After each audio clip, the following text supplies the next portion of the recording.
So hello everyone, welcome back to another video. তো কথা বলবো ফাহাদ ফাজিল অভিনীত ছবি আবেশাম বলে ছবিটাকে নিয়ে। যখন পুষ্পা দেখেছিলাম প্রথমবার, তখন আল্লু অর্জুনের পুরো সোয়াগ, আল্লু অর্জুনের পুরো ট্রান্সফরমেশন থ্রু আউট সিনেমা জুড়ে, আল্লু অর্জুন যেরকম ভাবে স্টার্ট করলো একদম নর্মাল গায়ে থেকে, কিভাবে সেইখানকার গ্যাংস্টার হয়ে দাঁড়ালো, এবং সেই যে টেরিটরিটা, সেটা একটা দারুণ এনজয়েবল জিনিসপত্র ছিল। এবং সেই জায়গাটার রাজা হয়ে গেল আল্লু অর্জুন। এবং ঠিক তার পরবর্তী টাইমে এমন একজন এলো সেই রাজার এগেনস্টে, যা যে পুরোপুরি একদম টক্কর দিতে পারে, সেটা হচ্ছে ফাহাদ ফাজিল। ফাহাদ ফাজিলের যখন অ্যাজ এ ক্যারেক্টারটা যখন মানে যখন এন্ট্রো হলো সেইখানে পুষ্পাতে, তখন কিন্তু জাস্ট ওই 14-15 মিনিটের ওই যে সিকোয়েন্স, মানে কাঁপিয়ে দিয়েছিল মানুষটা। বিক্রমেতে ফাহাদ ফাজিলকে যখন দেখলাম, তার তো অ্যাকচুয়ালি ফ্যানই হয়ে গেলাম তার কাজের, মানে তার কাজ মানে অনবদ্য, তার পারফরমেন্স, সে যে কোনো কাজ করতে পারে।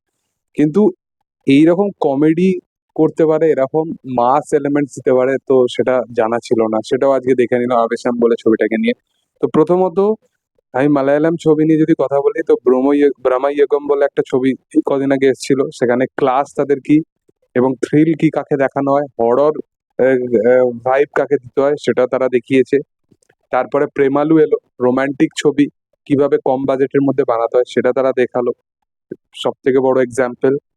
তারপরে মঞ্জুমাল বয়েজ এলো, মঞ্জুমাল বয়েজে সেখানেও পারফরমেন্স দেখো, সেখানেও একদম সিম্পলিসিটি, একটা ট্রু ইভেন্টস কে কিভাবে ডিসক্রাইব করতে হয় সেটাও তারা দেখালো। এবং এই এখন তারা মাস এলিমেন্টস কিভাবে দেখাতে হয়, এবং মাস মানেই হচ্ছে যে অডিয়েন্স টাচ করতে হবে, রিভেঞ্জের স্টোরি হবে, এইরকম কাইন্ড অফ না। এটা একটা গ্যাংস্টারের একটা ছবি, যেটা প্লে করেছে আহ, ফাহাদ ফাজিল, এবং চরিত্রটার নাম হচ্ছে রঙ্গা ভাই।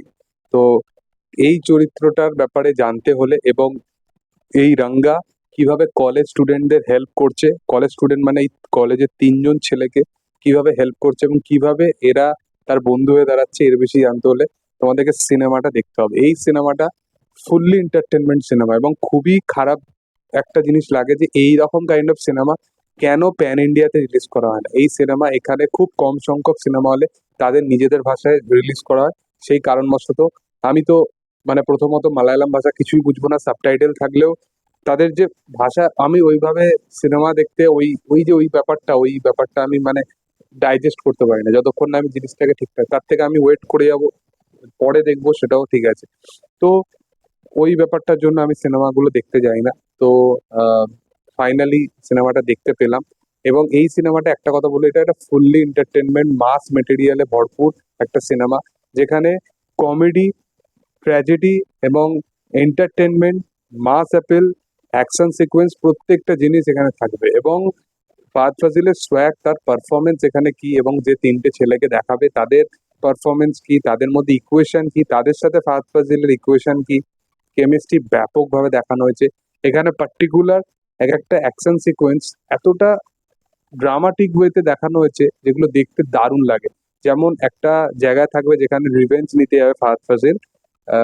রিভেঞ্জ মানে ভেবো না যে এটা একটা সিরিয়াস কিছু ম্যাটার, এটা একটা কমেডি ওয়েতেই হবে।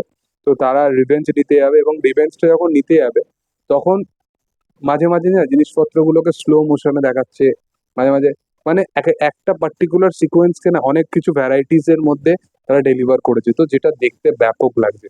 এবং অ্যাকশন সিকোয়েন্স গুলো খুব দারুণ ওয়েতে কোরিওগ্রাফ করা, এবং তার সাথে সাথে খুব লার্জ স্কেলে জিনিসপত্রগুলোকে বানানো হয়েছে, ওয়েল কোরিওগ্রাফ জিনিসপত্রগুলো করা হয়েছে।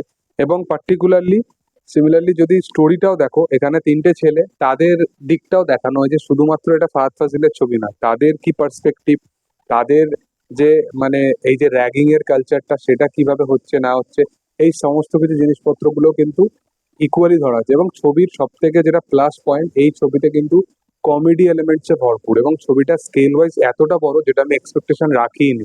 আমি ভেবেছিলাম যে এটা নর্মাল কোনো একটা সিরিয়াস সাবজেক্টের উপর ছবি হবে, কিন্তু ছবিটার স্কেল এতটা বড়। ছবিটা এখন তুমি দেখবে, একটু বড় স্ক্রিন না হলে তুমি সেই মজাটা পাবে না। এবং তার সাথে সাথে এই ছবিটা সবচেয়ে এটা বেটার, সেটা হচ্ছে কমেডি ছবি। অনেকদিন পর একটা এরকম কমেডি ছবি দেখলাম, যেগুলো ইন্টেনশনালি নয়, একদম আনইনটেনশনালি আমাদেরকে হাসিয়েছে। তো পার্সোনালি আমার এই ছবিটা ব্যাপক লেগেছে, এবং ফুললি এন্টারটেনমেন্ট একটা ছবি, আবেশাম ছবিটার নাম। যদি না দেখে থাকো অবশ্যই চেক আউট করতে পারো। আর কি বক্তব্য থাকলে অবশ্যই কমেন্ট সেকশনে জানাতে পারো। ভিডিও ভালো লাগলে অবশ্যই লাইক সাবস্ক্রাইব করে দিও। Thank you all, by.